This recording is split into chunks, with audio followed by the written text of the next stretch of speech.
Hello, good afternoon. Minsan may lumapit sa akin na babae, sabi sa akin, Nay, ano yung reliyon? Sabi ko, Katoliko.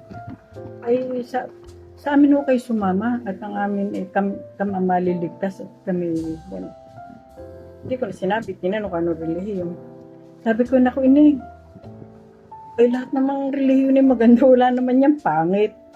Basta ang mahalaga, ikaw ay nagpapakabuti, yun nasa tao.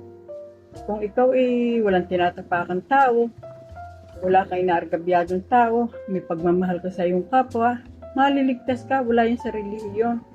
Kahit ako, Katoliko, hindi ko masasabi ako maliligtas. Paano ko may gawain pangit at ang ugali ko yung masama? Paano ko ako maliligtas?